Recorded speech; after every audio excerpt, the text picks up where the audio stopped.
మంగళవారం డాక్టర్ బాబాసాహెబ్ అంబేద్కర్ 135వ జయంతి సందర్భంగా స్థానిక నెల్లూరు వీఆర్సీ సెంటర్లో ఉన్న డాక్టర్ బాబాసాహెబ్ అంబేద్కర్ విగ్రహానికి నెల్లూరు నగర మాజీ మేయర్ స్రవంతి జయవర్ధన్ పూలమాల వేసి నివాళులర్పించారు. ఈ సందర్భంగా ఆమె మాట్లాడుతూ డాక్టర్ బాబాసాహెబ్ అంబేద్కర్ జీవితాన్ని యువత ఆదర్శంగా తీసుకోవాలన్నారు. అంబేద్కర్ కేవలం అణగారిన వర్గాలకు మాత్రమే కాదని అన్ని వర్గాల మహిళలకు, యువతకు ఉపయోగపడే ఎన్నో అంశాలను రాజ్యాంగంలో రచించిన మహనీయులు అని కొనియాడారు. బలహీన వర్గాల, అణగారిన వర్గాల అభ్యున్నతి కోసం ఎంతో కృషి చేసిన మహనీయులు డాక్టర్ బాబాసాహెబ్ అంబేద్కర్ అని చెప్పారు.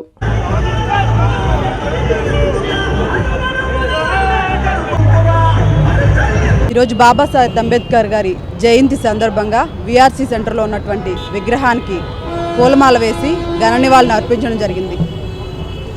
ఈరోజు అన్ని కులాలకు, అన్ని మతాలకు సమన్వయంగా అంత దూరదృష్టితోటి రాజ్యాంగాన్ని నిర్మించి అందరికీ కూడా హక్కుల్ని కల్పిస్తూ రాజ్యాంగాన్ని నిర్మించి మనకందరికీ అందించినటువంటి మహనీయుడు బాబాసాహెబ్ అంబేద్కర్ గారు. ఈరోజు బడుగు బలహీన వర్గాలకు చెందినటువంటి వ్యక్తులు ఇలా నిలబడుకొని మాట్లాడగలుగుతున్నామంటే ఆ మహనీయుడు పుణ్యమే అని నేను తెలియచేసుకుంటున్నాను.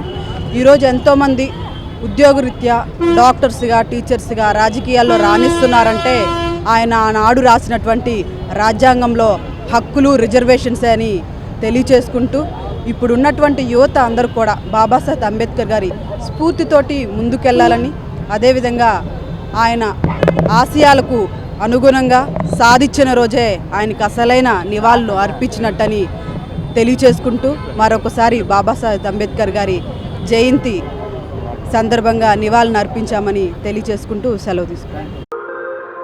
క్రీడా ఉపాధ్యాయులను తయారు చేయడంలో మేటి స్థానంలో నిలిచిన Alexa college of physical education 2026-2028 విద్యా సంవత్సరానికి బీపీఎడ్ కోర్సుకు దరఖాస్తులను ఆహ్వానిస్తోంది. విక్రమసింహపురి యూనివర్సిటీకి అనుబంధ కళాశాల.